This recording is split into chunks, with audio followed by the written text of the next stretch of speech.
Welcome to my talk, Cesarean scar pregnancy, which is really one of the targets of our prevention. I have no conflict of interest to report.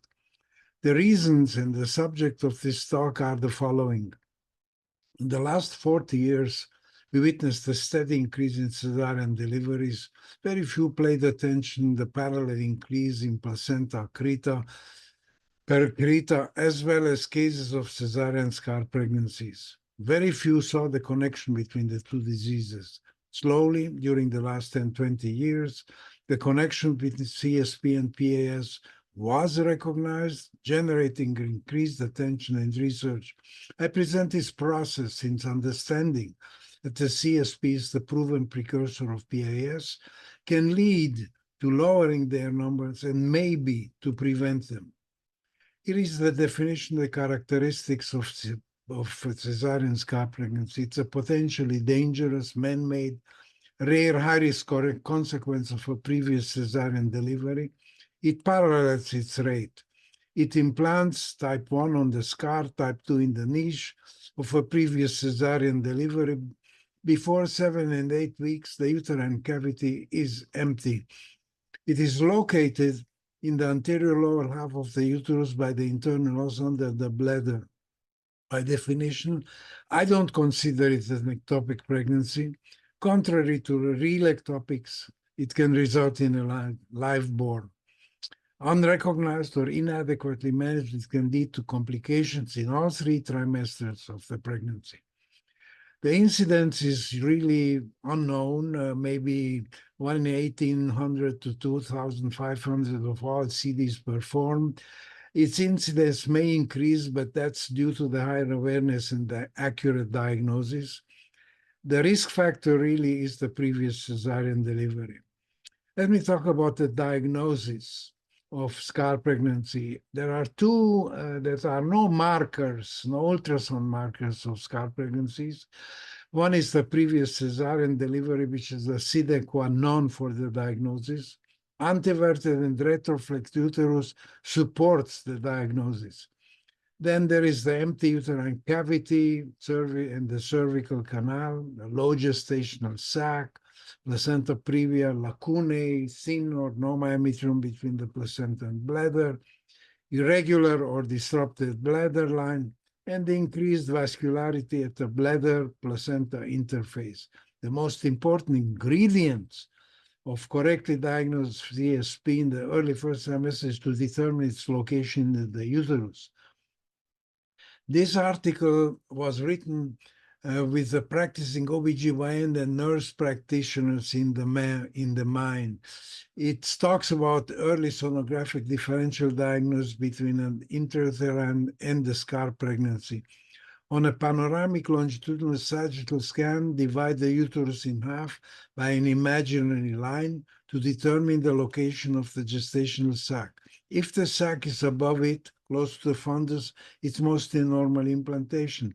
It is below it, you should suspect a scar pregnancy or a cervical pregnancy and counsel accordingly. It has an excellent statistical support in sensitivity, specificity, and other parameters. It works best between 5 and 6, maybe 7 weeks. Many ask, do we need MRI for the diagnosis? During my 20 years, not even once I needed an MRI to diagnose a scar pregnancy. It's redundant, it's waste of time and waste of money. If you have experience in ultrasound, trust it. Sometimes the OBGYN think that the MRI has the goal holy grail.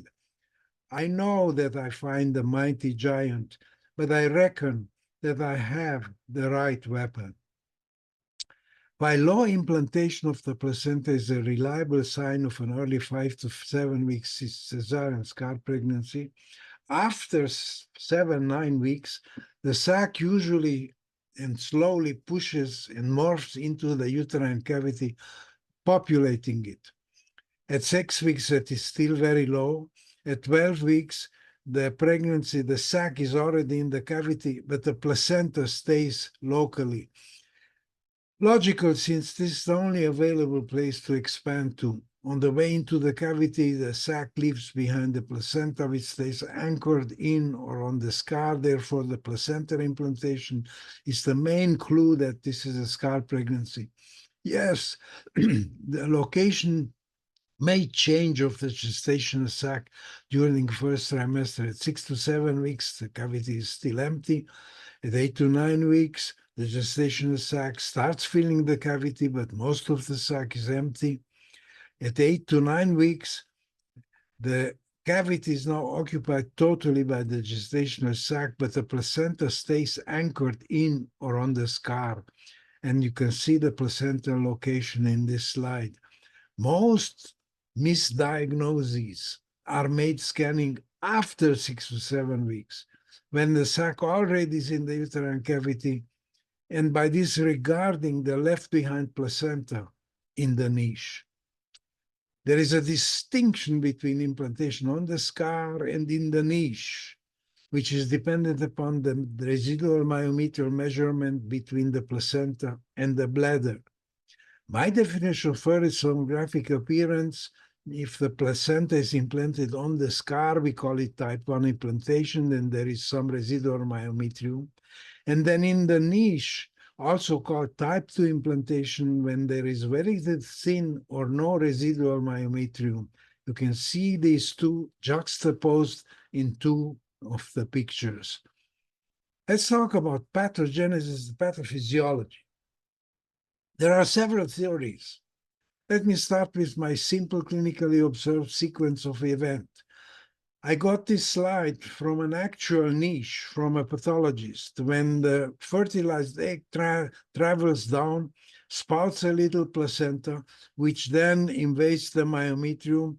The vascularity follows, and this is a scar pregnancy or a placenta accreta.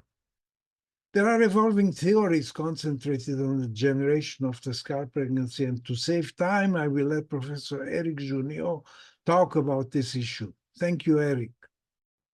But I will talk about the connection of CSP and PAS. The connection was very slow to be fully recognized and even slower to be acted upon. How better can I present this relationship than to look at the published literature?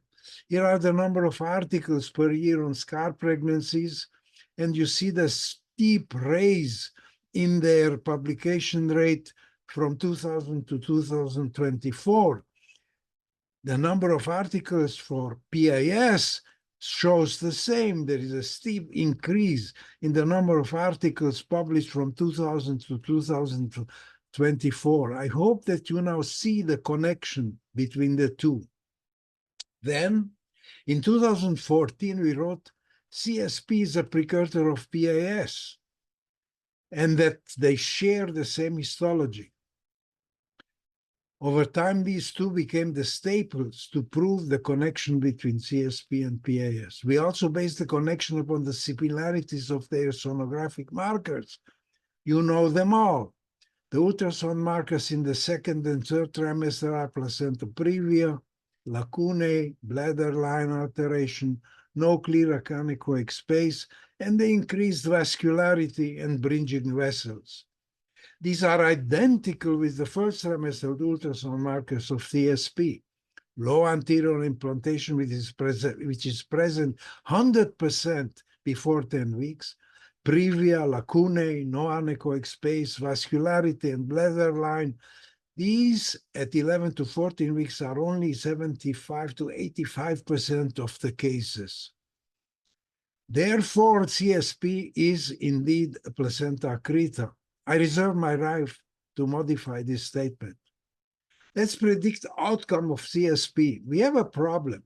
We learned that not all CSPs continuing the pregnancy will end up in hysterectomy at the cesarean delivery.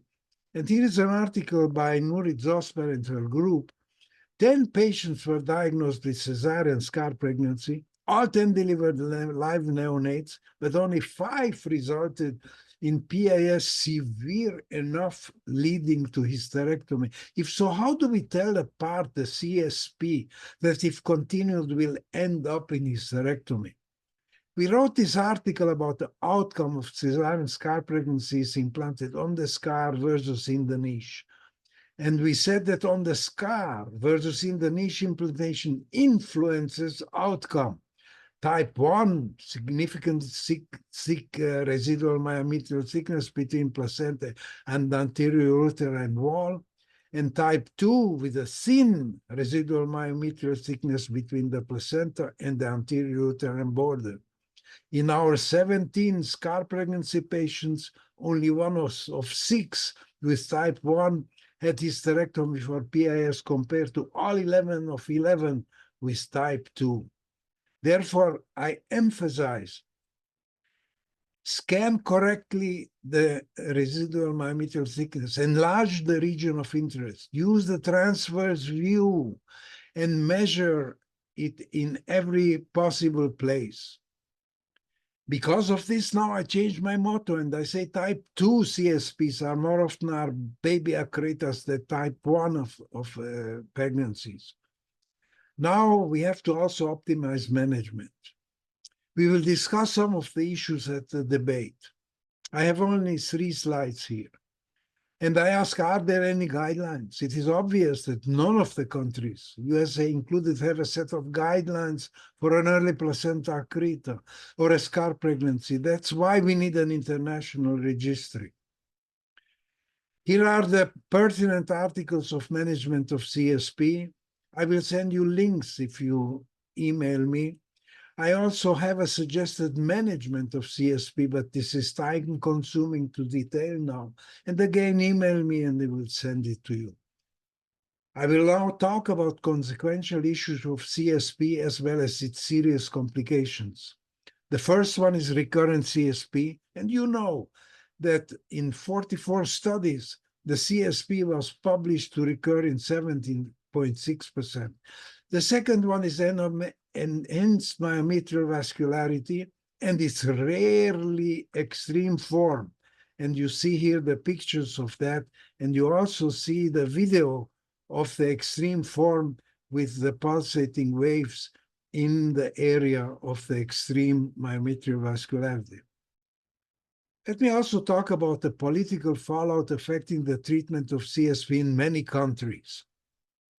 In 2022, I submitted this article talking about the scar pregnancy not being an ectopic pregnancy. And I always say, call it always simply cesarean scar pregnancy. My arguments were and are that CSP is within the anatomic boundaries of the uterus, and true ectopics are not.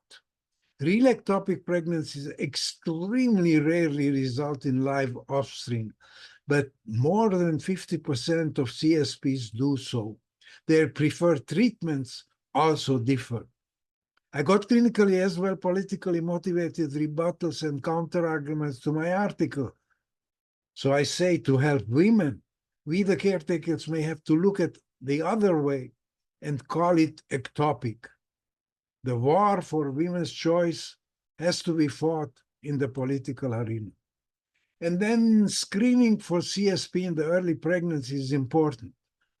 But to save time, I will let Dr. Conrado Coutinho talk about this issue. Thank you, Conrado. But a recent article asks the main questions to screen for CSP. And that, are we asking the right questions? Of which the 2 are the most important. Is the placenta low-lying? And did the placenta have a previous cesarean delivery? And the last one is prevention of CSP and PIS. The last frontier, possible avenues to prevent CSP and PIS. Again, to save time, I will let Professor Clarelle Antoine and Jessica Meyer to talk about this issue. Thank you, Clarelle and Jessica. So let me summarize and conclude. My short presentation was aimed at reminding everybody about the diagnosis of CSP and that type 2 is a baby accreta, and to correctly measure their RMT to predict outcome and to try to prevent CSP and PIS by preventing the formation of the niche.